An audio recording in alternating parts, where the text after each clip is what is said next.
Hello and welcome to the Formula Botanica Green Beauty Conversations podcast. My name is Gemma, I'm your host, and I'm also the relationship manager over at Formula Botanica. If you want to find out a little bit more about who we are and what we do, head over to formulabotanica.com and try out our free sample class. In this episode, I am interviewing Zeze Oriaikhi-Sao from Malée Natural Science, all about navigating the modern entrepreneurial ecosystem. Enjoy. Hello and welcome to the podcast, Zeze. Thank you for having me. I'm very excited to be able to have you here and chat to you. Lorena and I saw you give a fabulous presentation or / panel discussion at In Cosmetics in 2018, which was in Amsterdam. And we really wanted to get you to speak at our conference, but I think you just pretty much had your baby. Yeah, I was pregnant, living on the edge. Yes. So I'm so glad that we've managed to connect and get you on the podcast. So I thought we would start off by getting you to introduce yourself and tell us a little bit about Malée, your fabulous brand. Wow. It's always difficult to introduce yourself in 2019 now because, in the era of a social media bio, it's forever evolving. And I think with being a new mum, I guess my previous introductions seem to pale in comparison. So I guess as an introduction, my name is Zeze Oriaikhi-Sao. I founded what I would call my first child, Malée Natural Science, in 2009. It's a brand that hopefully is changing more lives than I intended. And we tell different stories about the African landscape and scent using indigenous African ingredients with fragrance, body care, and soon to come skincare products. And by making people happy, a percentage of those proceeds go into helping to educate the next generation of children in Africa who come from disadvantaged backgrounds. And they help them read with understanding so that the school system is something that works for them. And then when I'm moonlighting as a mum, I'm a chief diaper changer, baby rocker, and all of the above.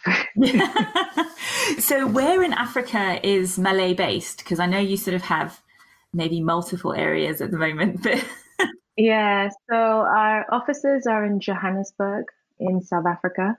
And then we have a little office in London. So slowly growing. Yeah. So do you have to do lots of traveling between the kind of two spaces? Luckily, in the last year, I have not. I've had a good enough excuse, but my daughter's passport just got issued. So I think that excuse is out of the window. I'll be back to living on the edge. So I try and balance my time between the UK being a new market where we're trying to grow into more developed markets, and obviously servicing an existing business and where the roots of the brand actually is. So I try and sort of tether on the edge of the continent. But in the last year, I've been lucky enough to be pregnant, have a baby, and can't travel. Okay.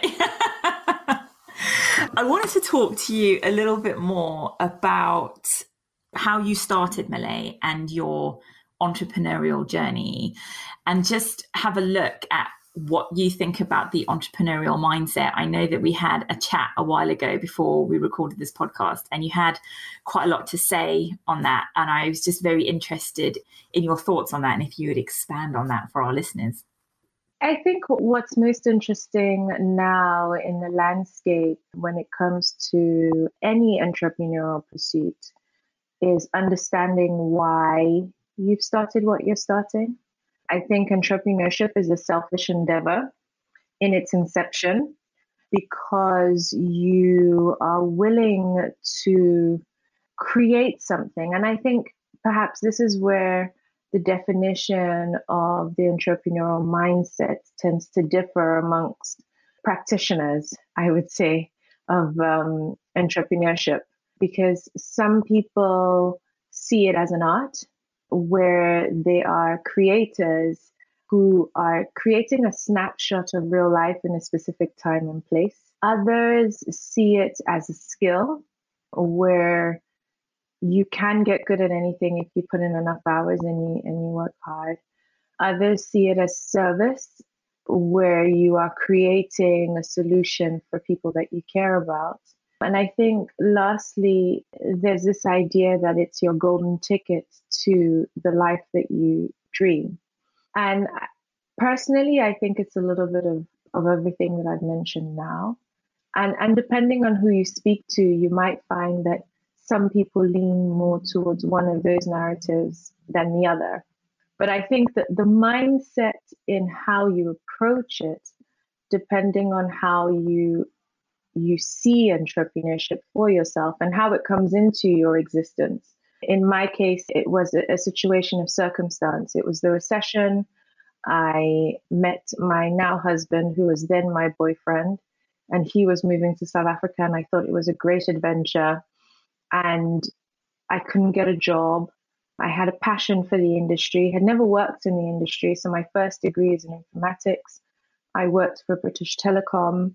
I had just finished a master's at Grenoble Graduate Business School. So I was prepped to go into consultancy, management consultancy. I had no intention of becoming an entrepreneur. Literally, my greatest ambition then was to get into the corporate world and get on the corporate ladder and be, a successful corporate being and make as much money as I could and afford a specific lifestyle, and only to arrive in South Africa and to be unemployable, essentially, and being faced with the harsh reality that, if you do not create the life that you would want, or even just create a life that affects change in some way, no one's going to give it to you. And especially at the time the world was at economically. And I didn't instinctively see it as an opportunity. I think at the time I saw it as something to do. And if I was going to spend my time doing something, it had to be doing something that I believed in, that was worthwhile and that I enjoyed. Because, hey, I had nothing to lose. I was already unemployed and I had no money and no sight of when the next pound was hitting my bank account. So if I was going to ride this wave out till the wheels fell off, I might as well do it on my own terms.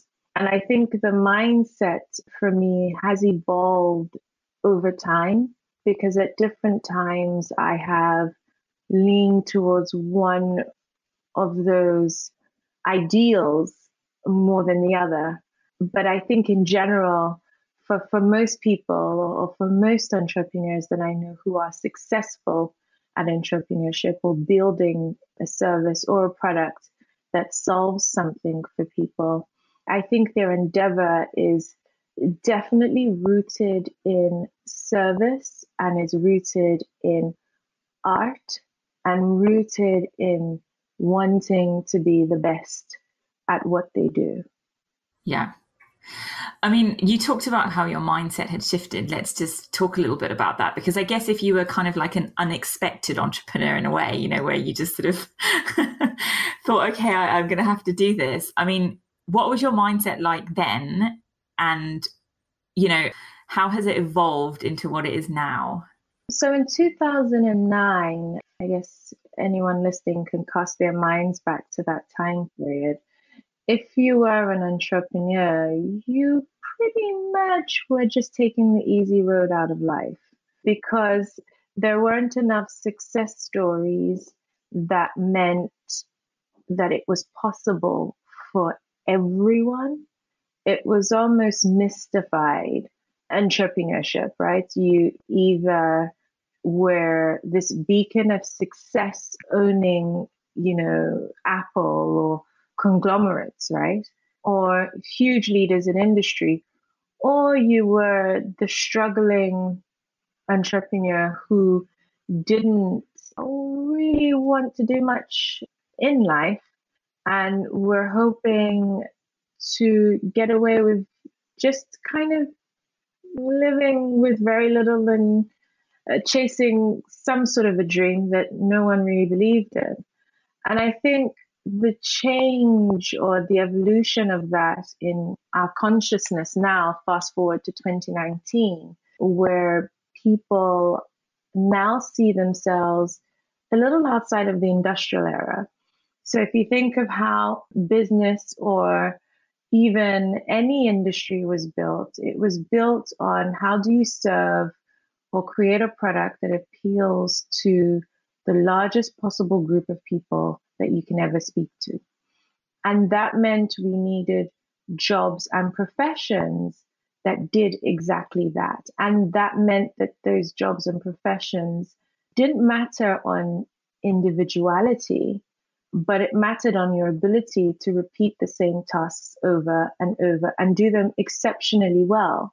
And only the very few who dared or were lucky enough to give more than just the minimum, because again, the industrial era teaches us that it's about giving just the minimum or just giving enough so then at the end of the month you get paid. And if you give just a little bit more, you get that pay rise. And so entering into a landscape like that, where my peers at the time, were buying their first homes, everyone was talking about buying their cars and going on amazing holidays. And here I am turning around and saying, I've decided to take my savings and create creams for a living in a market that everyone says is incredibly saturated and you need a lot of money to be competitive enough in, which logically sounds absolutely insane. And I think in the beginning, I started off without the confidence because I didn't have the success. I didn't have anything that said, actually, you are good at this or you can be good at this. So walk into a room and this is possible. And so I think in the inception, I was incredibly insecure, but I also learned that to push past that meant that I had to fail incredibly fast, because the faster I failed, the better I got. And the more I was able to reach a different place. So the initial inspiration was going into a market and seeing the market for what it was. So you are in a place where economically the average person earns, £30 a month. And if that in some instances, but let's say the average person earns about £30 a month. And you go into that market and see a bunch of international brands who are not necessarily speaking with their voice and understanding the landscape, but coming in and creating business and market out of a place that has a lot more richness and depth to it. And in the same way, we've been able to fall in love with a complete package of certain parts of the world, Latin America, Asia. I felt a deep sense of political rebellion to be able to create the same ability or to create perhaps a different perspective or a snapshot of if you could see or experience what 5 a.m. in the morning before you go out on a safari game drive was. What does that do to your consciousness? And what does that do to your ability to see a different part of the world and experience it through something as evocative as scent and texture and something that makes a difference in your life, and knowing that effectively, economically, it's making a difference in so many more lives. And I think the evolution for me has really been about realizing that that is my quest, and it's not really ever going to give me that sense of fulfillment of achieving those milestones or those benchmarks from the industrial era, which is, I'm able to go on X number of holidays a year and I can buy, the latest shoe or the latest bag, and I'm going to run for the tube at a specific time in the day and wear my suit. And, that was my picture of success. And that looks incredibly different now because I look at the number of people I'm able to help, I'm able to serve, even the opportunity of being granted audience with your audience to share my experience and hopefully inspire them or motivate someone who is sitting, in their home or in their kitchen listening to this podcast while they make their first homemade batch of lip balm because they've decided that this is what they want to do. I think understanding that everyone started in the exact same pace and our ability to push past that into what you will now see as success isn't because we had anything more special than you do right now in your kitchen, is because we just weren't so afraid at failing and giving generously along the way. That's very interesting. I mean, we also talked a lot about in our conversation before the podcast about kind of perceptions versus reality, because obviously you were saying, you had one idea of success at one time, getting your degree, going out into the world and being successful that way. And kind of your idea of success has now changed, which, obviously means different things to you right now. But the idea that your perception of success changes and you're now running something that you're passionate about doesn't always mean that everything is smooth sailing along the way. So this idea that you're sort of living a dream and you're doing something you're passionate about and you're helping people, it's kind of the perception versus the reality of doing it. Yeah. So I feel like it's something, when you watch the cartoons and then you have the character and they're running, right? And they keep running and somehow they're not going anywhere, but because they're stuck. And then it's like Tom and Jerry. And because Tom has Jerry's tail, but Jerry thinks he's running really fast and getting away. I feel like it's a mixture of that. And then eventually Tom lets go and Jerry flies into a dumpster or something. I feel like the perception and the reality is very much that. So there are times where you are living in the clouds because you do feel like, oh my God, I'm living my best life. I'm getting it all. And you are, I'm on Formula Botanica or I'm on CNN and, you're able to pay your bills and pay your staff and do all of those things. And that's what the world sees on the outside. But what they also don't see is the number of times you go flying into the dumpster. Because eventually Tom has let go of your tail, off you go. And what they don't see is the number of times you fail, because no one really takes note of the failures once your successes start to amplify. And somehow it doesn't make good news or doesn't make for a good story. So it's not something that's shared. The money you lose along the way or the decisions you make that sometimes aren't even things that you believe in. I think I entered into this year realizing one thing that was most important, which was if I'm able to consistently approach my business based on the things that I believe in and what I stand for, it doesn't matter if it works or not. Because statistically, we know that most ideas or most things you try most likely won't work, right? Statistically, we're all aware of this. But if I'm happy with what I'm trying and I'm not doing it for the money or I'm not doing it for the success of, achieving, but I'm doing it because it's something I believe in and something that I will stand behind and in front of or beside any day of the week. Perhaps that is the upside any day of the week, because I'm consistently doing something that it doesn't matter whether or not I win at it. What matters is the fulfillment in the actual creation of it. And somehow when I look at, I guess, the last 9.5 years of running Malée, what I realize is that my biggest successes have come from when that has been my mantra and my motto. By focusing on that, I feel like it creates the opportunity to fail. And it doesn't matter if you fail. So those fears are not things that you then are ruled by. And those fears do not affect what you create. But then you focus on the people that you want to solve problems for, which then becomes so much more enriching. although, there'll be the debate around, but somehow you cannot be expected to live on fumes. And perception versus reality, excuse me, we need to pay our bills. And there is that. And I think this is where how you approach your journey is where is most important. Yeah.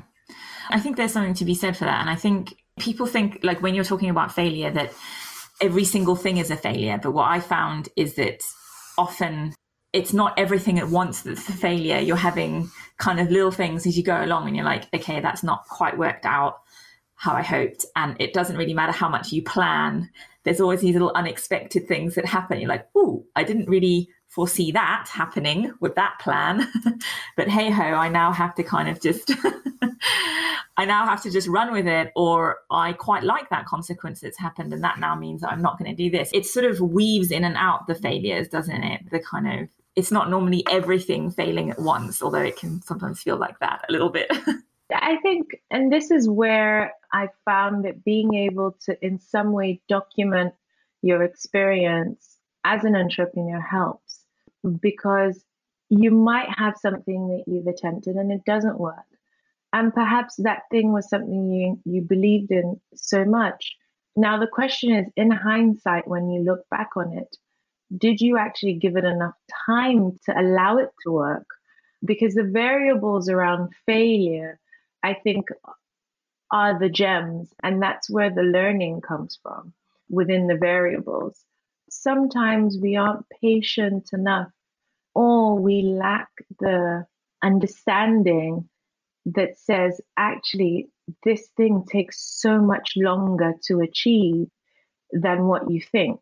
So new businesses that become incredibly successful take an average of 10 to 15 years to get there. Amazon was not profitable for 19 years, but we all used Amazon for quite a long time. And so the understanding that these huge successes come with time and also come with incredible disappointment, especially when it is something that you believe is the solution. I always ask a question when I meet a young entrepreneur or someone who's starting out and who says to me, oh my God, how much planning do you do? What goals do you have? What results are you expecting? And I actually say, in the traditional sense, I don't have them anymore, because, and then I will ask them again, how many goals have you written down? Have you achieved? And I think it's not so much about the goal setting.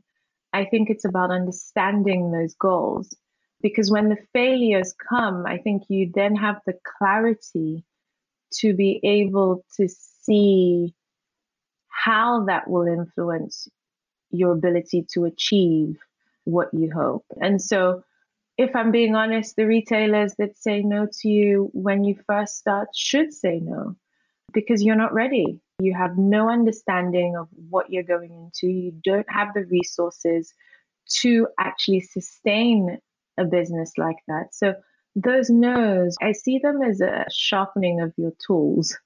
And when you get good enough, you will have those opportunities. And I think if we're able to shift the mindset into understanding that in reality, it's only the very best that actually succeed.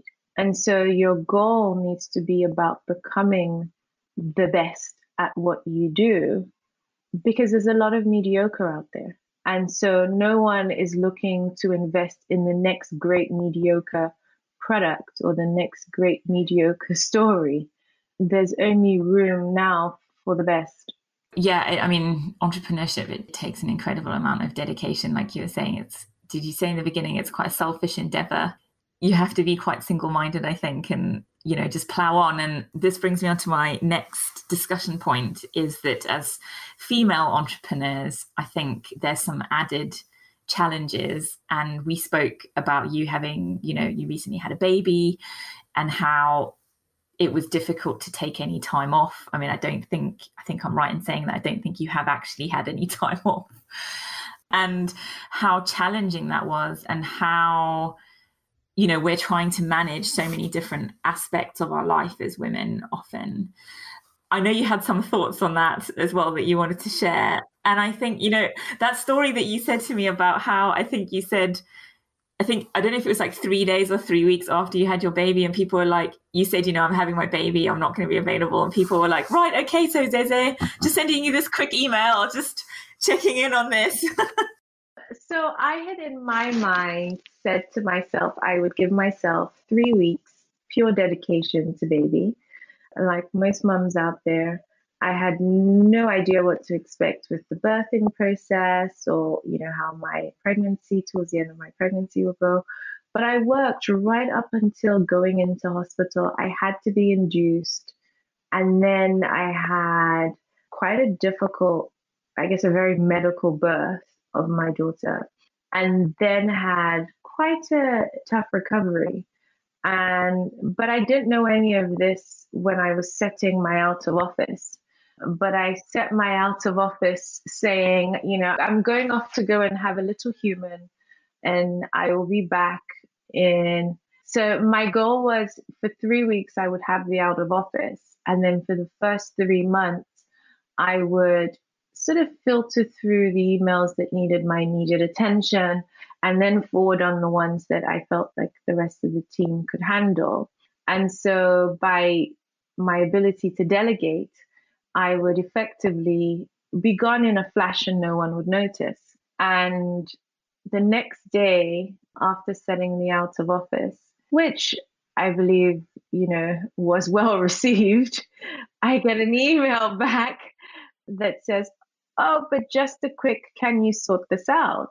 And there and then I realized that the responsibility of doing what I'm doing is not just my own, but to the people that I also serve as clients. And so, and ultimately even my team. And so in that moment, you go from, I would love to have this time to myself, but there's also this responsibility to the time to your business. And it's this tug of war that's very interesting because you can't get time back on either side, So with having a child, I can't get the time back that I put into work, and I can't get the time back that I put into her. And so there's this interesting tug of war around where does that loyalty or sense of practicality come into being able to, and I'm not a fan of the word balance, but I would say to be able to do it in a way that you are most comfortable with. So everyone talks about this work-life balance. In all honesty, that is a balance based on what you feel is balanced for you. My version of a work-life balance might seem insane for somebody else. But if that's a balance that gives me the fulfillment that I have purpose and that I am comfortable and confident in, that's my version. And that version is subject to change in 5 minutes. I might come off this podcast and decide, actually, I am going to spend the next 30 minutes with my daughter because that's what I want to do. That's where I feel the most fulfilled right now.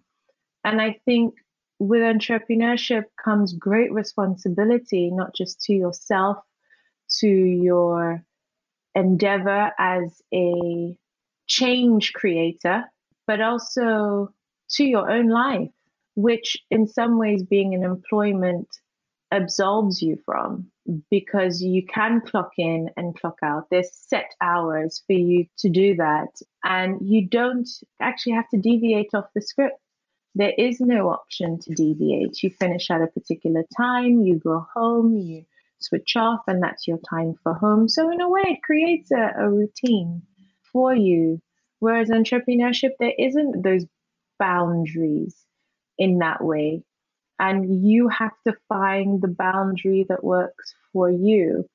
And what I found with becoming a mother, the most poignant was everyone says you're never the same again. And I almost feel like I've learned to work a lot smarter.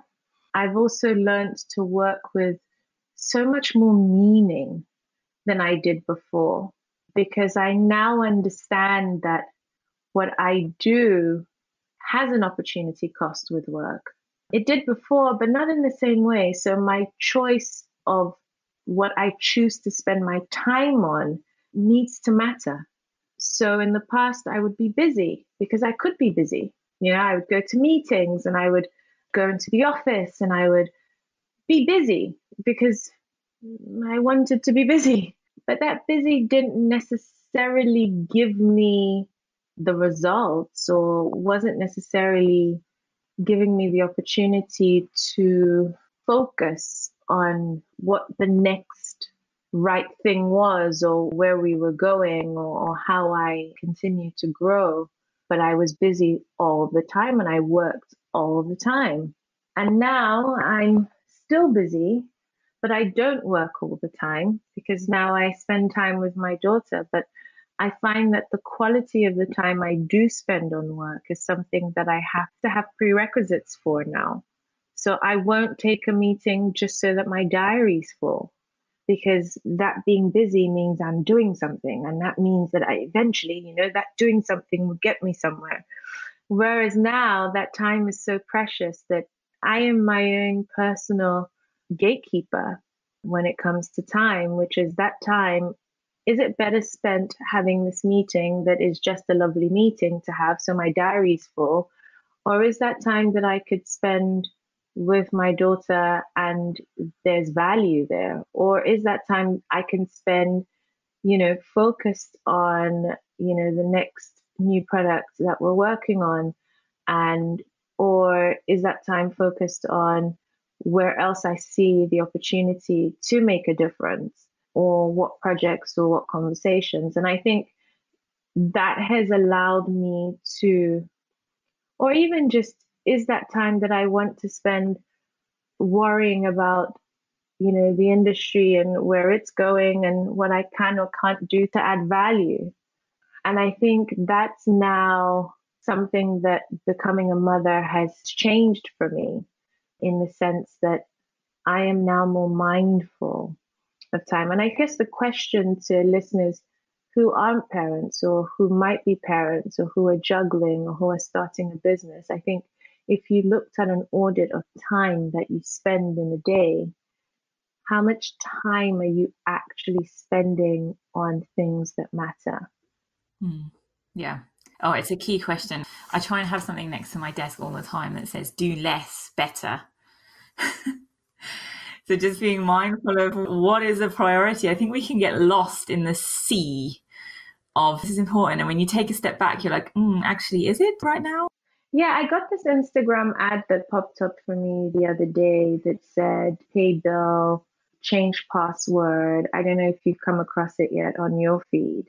And it was advertising a software that was going to save you 47 hours in a year from making your to-do lists and trying to get through your admin related tasks. One of the things about entrepreneurship I do not like is the administrative side of things.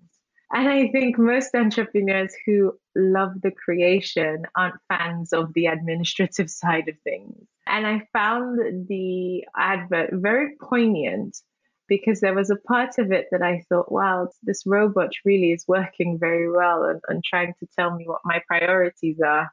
But there was another part of it that also made it clear that is a way of removing the tasks that you do not enjoy. And, we all speak about delegation and we speak about, and I guess these are buzzwords in entrepreneurship, being able to delegate, team, all of these different things. And I think I toyed with what those ideas were based on what I had learned or listened or heard, only to find out it was different for me. And my idea of delegation wasn't giving tasks to people that I just didn't like. It was also giving tasks that I did like, but I perhaps didn't have the time to give it the right care and attention that it needed. And being able to accept that is difficult. Being able to accept that you really enjoy, coming up with what your formulas might be. But really, you just don't have the time to be able to do that well enough. So actually, that is something you should delegate and focus on the things that you can do incredibly well. And I think that's another thing that I guess in the journey, you start to see more. And it's almost self-critical, and your ability to make the painting, step back, see it through several eyes, including your own eyes, walk out of the room, come back in and see if the picture says the same thing to you that it did yesterday. And I think consistently, like artists, we are constantly fine-tuning our art. We're constantly, and I think understanding that entrepreneurship is about the fine-tuning. It is not about creating something perfect. I think it's about the journey to creating that is perhaps where, if the mindset was to shift, that might be my biggest learning from when I started till now. Wow, lots of good nuggets of information there. Right, so I'm just making notes as you're going through. I was like, I need to think about that. So before we sign off, is there any final parting words of advice you would give to budding skincare or beauty entrepreneurs? I would say 3 things. The first thing would be you have to have something for people to experience, for you to know whether or not what you've done is good enough or not. And so like Nike, just do it. It doesn't matter if you don't have the right packaging or the right label or the right anything. I think once people experience what you've created, I think through that experience alone allows you to move to the next step. The second thing would be perfection is something that you strive for, but shouldn't be the reason why you do not try or attempt to attain something. And perfection is a form of procrastination. And so you need to ask yourself why in that moment you are procrastinating, and in some ways confront the fear that is influencing your ability to do what you want to do. Final thing. I think you said 3 things. And then the last thing would be, it doesn't matter how big the market is. What matters is that you are making a product for a specific group of people. It doesn't matter that there are 369 new beauty brands a year. That shouldn't be your focus or concern. What should be your focus and concern is the group of people that you're creating your product for that's going to solve their problems. Because all you need in the beginning really is 100 good customers. That's enough to make a business. It's a very small number, but it's a very hard number to achieve. Yeah. Thank you so much, Zeze, for joining us and sharing all of your insights and wisdom. And if you're looking to find out more about Malée and about Zeze, all of the links to her sites and social media and everything will be included in the show notes. So thank you again so much for joining us. Thank you for having me. Pleasure. Thank you so much for joining in and listening to our interview with Zeze. I hope you enjoyed it and found it engaging. As always, you are free to join in on the global green beauty conversation by heading over to our big Facebook group called the Skincare Entrepreneur Mastermind.